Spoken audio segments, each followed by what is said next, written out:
আমাদের পিতা হচ্ছেন আদম আলাইহিস সালাম, যিনি বানর ছিলেন না, মানুষ ছিলেন। এক। আর দুই নাম্বার, আমরা এই দুনিয়াতে বিবর্তনবাদের মধ্য দিয়ে আসি নাই, সরাসরি জান্নাত থেকে আসছি।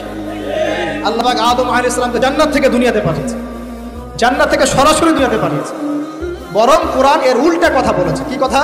কোরআন সূরা বাকারায় বলছে একটা জাতি ছিল, তার নাম বনু ইসরাঈল। কি নাম? এই বনু ইসরাঈলের মধ্যে একটা দলকে আল্লাহ পাক বলেছিলেন শনিবারের দিনে মাছ ধরবে না। কি বলেছেন? শনিবারে, এই যে সাগর আছে আপনাদের, মনে করেন এই শনিবারে মাছ ধরবে না। তো বনু ইসরাঈল বেশি চালাক, অতি চালাক, যারা ওই যে প্যালেস্টাইন দখল করে বসে আছে, ওরা দাবি করে আর কি, আসলে এরা সত্যিকারের বনু ইসরাঈল নয়, এরা ইউরোপিয়ান জিউস, এরা কিন্তু সত্যিকারের বনু ইসরাঈল নয়।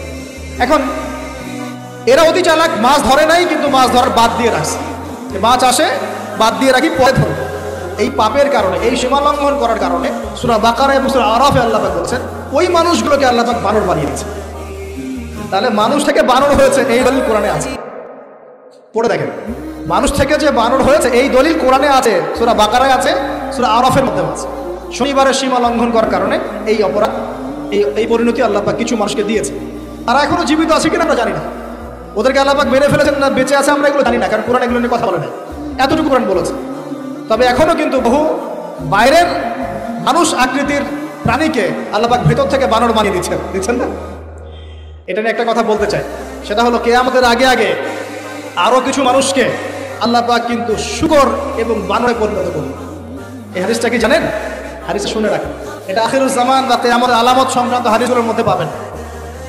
আল্লাহর রাসূল সাল্লাল্লাহু আলাইহি ওয়াসাল্লাম বলেছেন কিয়ামতের আগে আগে আমার উম্মতের মধ্যে, ভালো করে শোনেন, কিয়ামতের আগে আগে আমার উম্মতের মধ্যে একদল মানুষ বের হবে যারা মদ পানকে হালাল মনে করবে। কাকে? মদ পান করাকে হালাল মনে করবে। যারা বাদ্যযন্ত্র, গায়িকা, নায়িকা এগুলো নিয়ে নর্তকী নাচাবে রাতের বেলা, এগুলোকে হালাল মনে করবে। যারা অশ্লীলতা, বেহায়াপনাকে জায়েজ করে নিবে। ঠিক আছে, এরকম কয়েকটা পাপের কথা বলে নবীজি বলছেন একদিন সকালবেলা আল্লাহ পাক তাদেরকে ঘৃণিত বানরে পরিণত করবে।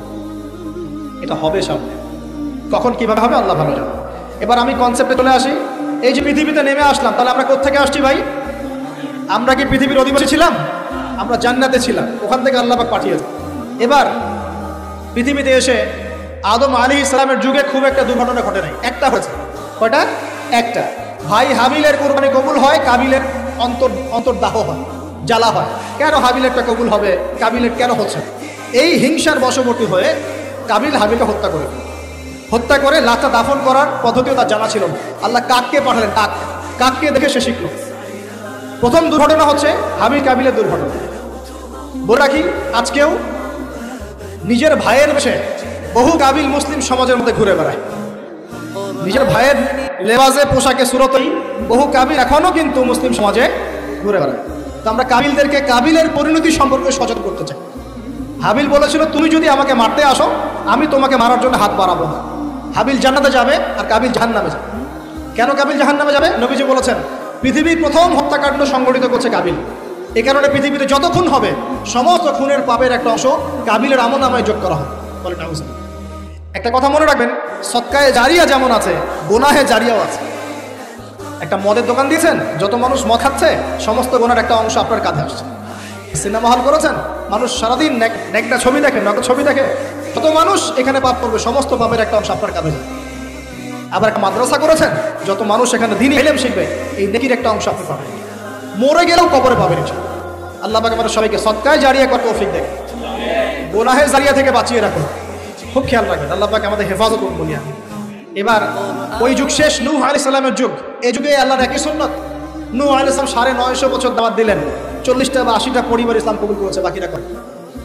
যারা করে নাই আল্লাহ পাক তাদেরকে ডুবিয়ে মারলেন, যারা করেছে আল্লাহ পাক উদ্ধার করলেন। সোজা কথা। আজকে সারা পৃথিবীতে যত মানুষ আমরা বেঁচে আছি না, আমরা কোনো না কোনোভাবে ওই 80 পরিবারের সদস্য। আমরা ভাই ভাই বাবা, ওই ফ্যামিলি 80 ফ্যামিলি অন্তর্ভুক্ত। কীরকম করে? নূহ আলাইহিস সালামের 4 সন্তান ছিল। কয় সন্তান? এক সন্তানের নাম হচ্ছে হাম। কি নাম? হাম। হাম ছিল একটু কালো বর্ণের। হামকে দিয়ে আফ্রিকা কন্টিনেন্টে যত মানুষ দেখছেন ব্ল্যাক স্কিনের, কালো স্কিন, এরা সবাই হামের বংশধর। মজা না বিষয়টা? মানুষের অস্তিত্ব পৃথিবীতে, ইতিহাস, এগুলো খুব ইন্টারেস্টিং টপিক। ইতিহাস পড়তে থাকলে আপনি ডুবে যাবেন। কত কিছু বিশ্বে হয়েছে আর কত কিছু হবে সামনে, সুবহানাল্লাহ। তখন আপনার অস্তিত্ব জানান দিবে যে আমি কত ক্ষুদ্র, মহাবিশ্ব কত বড়, আল্লাহ কত বড়, কত সময় চলে গেছে আর আমি এই সময় কি করছি। এক ভাইয়ের নাম শাম, এই শামকে কেন্দ্র করে এই আরবের যে মানুষগুলো আছে, আরব অ্যারাবিয়ান, এরা শামের বংশধর। আরেক ভাই নাম ইয়াফাস, কি নাম? ইয়াফাসের বংশধর হচ্ছে পশ্চিমারা, মানে রোমক যারা তারা। আরেক ভাইয়ের নাম ছিল কেনান, কি নাম? কেনান। এই ইমান নিয়ে আসে নাই, ওই যে প্লাবনে ডুবে মরে গেছে। মরে যাওয়ার পরে আদম আলাইহিস সালাম বলেছিল, আল্লাহ আমার পরিবারের অন্তর্ভুক্তকে মাফ করে দাও। আল্লাহ বলেছেন, লাইসা মিন আহলিক, সে তোমার পরিবারের কেউ। নবীর সন্তান হওয়ার পরেও ইমান না আনার কারণে আসে নাই, ওই যে প্লাবনে ডুবে মরে গেছে। মরে যাওয়ার পরে আদম আলাইহিস সালাম বলেছিল, আল্লাহ আমার পরিবারের অন্তর্ভুক্তকে মাফ করে দাও। আল্লাহ বলেছেন, লাইসা মিন আহলিক, সে তোমার পরিবারের কেউ। নবীর সন্তান হওয়ার পরেও ইমান না আনার কারণে সে জাহান্নামে গেছে। আর আমরা আর কি এমন মানুষ, অমুক আলেমের সন্তান, অমুক বক্তার সন্তান, হ্যাঁ অমুক পীরের নবাবজাদা, অমুক তমুক, এইসব বড়াই করে লাভ নেই। আমল, আকীদা, ঈমান যদি ঠিক না থাকে, আমাদের বংশ পরিচয় আমাদেরকে বাঁচাতে পারে, আমাদের দেশ জাতীয়তাবাদ বর্ণ বাঁচাতে পারে। যার কবর তাকে চলে, নিজের আমল নিয়ে ফিকির করে, নিজের কবর নিয়ে ফিকির করে, অন্যের দিকে চোখ দেওয়া বন্ধ করে, আগে নিজের কবর ফিকির করে। আল্লাহ পাক সবাইকে তৌফিক এনায়েত করুন। যারা বুদ্ধিমান তারা নিজেকে নিয়ে ব্যস্ত থাকে, যারা অহংকারী উদ্ধত এরা মানুষের পিছনে পড়ে। আল্লাহ পাক আমাদের সবাইকে নিজের চেহারা আয়নায় দেখার তৌফিক দান। হ্যাঁ প্রিয় ভাইরা, নূহ আলাইহিস সালামের যুগ চলে গেল, 950 বছর দাওয়াত দেওয়ার পরে এই পরিণত হয়েছে। এরপরে আসি ইব্রাহিম আলাইহিস সালামের সময়। আল্লাহ পাক তাকে উদ্ধার করেছেন, অগ্নি পরীক্ষা থেকে বাঁচিয়েছেন, নমরুদকে আল্লাহ পাক ধ্বংস করেছেন। আল্লাহ পাক এরপরে এনেছেন আদ জাতির হুদ আলাইহিস সালাম এবং তার অনুসারীদেরকে আল্লাহ বাঁচিয়েছেন, বাকিদেরকে ধ্বংস করে দিয়েছেন ঝড় দিয়ে, বায়ু প্রবাহ দিয়ে। সামুদ জাতি এসেছে, সামুদ জাতিকে আল্লাহ পাক ধ্বংস করেছেন বজ্রপাত দিয়ে, বিদ্যুৎ দিয়ে। আর সালেহ আলাইহিস সালাম এবং তার অনুসারীদেরকে বাঁচিয়ে দিয়েছেন। ফেরাউনের যুগ এসেছে, আল্লাহ পাক মুসা আলাইহিস সালাম এবং বনু ইসরাঈলকে বাঁচিয়েছেন, ফেরাউনকে ডুবিয়ে মেরেছেন লোহিত সাগরে। ঈসা আলাইহিস সালামের যুগ আসছে এক সুন্নাত। ঈসা আলাইহিস সালামকে আল্লাহ পাক শুধু রক্ষাই করেন নাই, নিজের কাছে উঠিয়ে নিয়েছেন। সুবহানাল্লাহ। তিনি আবারও আসবেন পৃথিবীতে ইনশাআল্লাহ। যতদিন না তিনি আসছেন এবং এই পৃথিবীতে 40 বছর রাজত্বটা করছেন, কিয়ামত হবে না ইনশাআল্লাহ। যতদিন পর্যন্ত ঈসা আলাইহিস সালাম আবার ব্যাক না করছেন এবং এই জেরুজালেম থেকে সারা বিশ্বে খিলাফা কায়েম না করছেন, 40 বছর শাসন না চালাচ্ছেন, কিয়ামত হবে না ইনশাআল্লাহ। এটা সামনে অপেক্ষা করছে। এবং নবী সাল্লাল্লাহু আলাইহি ওয়াসাল্লামের যুগে আবু জাহেল, আবু লাহাব বা সাহেবাদেরকে আল্লাহ ধ্বংস করেছেন, আল্লাহর নবী এবং সাহাবীদেরকে আল্লাহ পাক সম্মানিত করেছেন। আপনি কি পুরো হিস্ট্রির মধ্যে একটা সুন্নত দেখতে পাচ্ছেন, কমন সুন্নত? কি সুন্নত? প্রত্যেক যুগে যুগে যারাই আল্লাহর ওই যে বিধান মেনে চলেছে, সমকালীন নবী রাসূলদের আনুগত্য করেছে, আল্লাহ পাকের আনুগত্য করেছে, আল্লাহ পাক তাদেরকে উদ্ধার করেছেন দুনিয়াতেও পরকালে। প্রত্যেক যুগে যুগে যারাই আল্লাহকে মানে নাই, রাসূলকে মানে নাই, আল্লাহর আসমানি কিতাবকে মানে নাই, বিরুদ্ধাচরণ করেছে, কুফরি করেছে, শিরক করেছে, আল্লাহ পাক সবাইকে ধ্বংস করে দিয়েছেন, কারো কোনো পরোয়া নেই। এই সিলসিলা আজও অব্যাহত আছে, আগামীতেও থাকবে। এখন আমরা যারা এখন বেঁচে আছি, আমরা নবী সাল্লাল্লাহু আলাইহি ওয়াসাল্লামের ইন্তেকালের প্রায় 1450 বছর পরের আল্লাহর নবী এসেছেন এমন সমাজে, যে সমাজে শিরকের পাপ চলছে, সুদের পাপ চলছে, দুর্নীতি চলছে, আপনার কন্যা সন্তানকে জীবিত হত্যা করা হচ্ছে, আপনার মাদক দ্রব্যের সয়লাভ চলছে, মেয়েদের অধিকার দেওয়া হচ্ছে না, হ্যাঁ গোত্রীয় হানাহানি চলছে। ওই সমাজটাকে তিনি 23 বছরের মধ্যে পাল্টে ফেললেন। কত বছর? 23 বছর। কিভাবে পাল্টালেন? উত্তর, তিনি প্রথমে জ্ঞানের চর্চা করেছেন। কিসের চর্চা? জ্ঞানের। আল্লাহ প্রথম ওহী নাযিল করেছিলেন, বিসমি রাব্বিকাল্লাযী খালাক, পড়ুন আপনার রবের নামে যিনি আপনাকে সৃষ্টি করেছেন। নবী সাল্লাল্লাহু আলাইহি ওয়াসাল্লাম সাহাবীগণ কোরআনের 6টা হক আদায় করেছেন। কয়টা হক? 6টা। তারা কোরআন পড়া শিখেছেন, আমরা সবাই কোরআন পড়া শিখবো তো ইনশাআল্লাহ। তারা কোরআনের অর্থ শিখেছেন, আমরা কোরআনের অর্থ শিখবো তো ইনশাআল্লাহ। তারা কোরআনের আদেশগুলো মেনেছেন, আমরা কোরআনের সব আদেশ মানব তো ইনশাআল্লাহ। তারা কোরআনের সমস্ত নিষেধগুলো বর্জন করেছে, আমরা নিষেধ বর্জন করবো তো ইনশাআল্লাহ।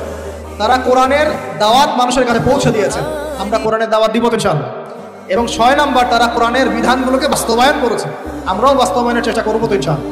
এই 6টা হক আদায়ের ফলে 23 বছরের ব্যবধানে জাহেলি মক্কা একদম সোনালী মক্কায় পরিণত হয়েছে।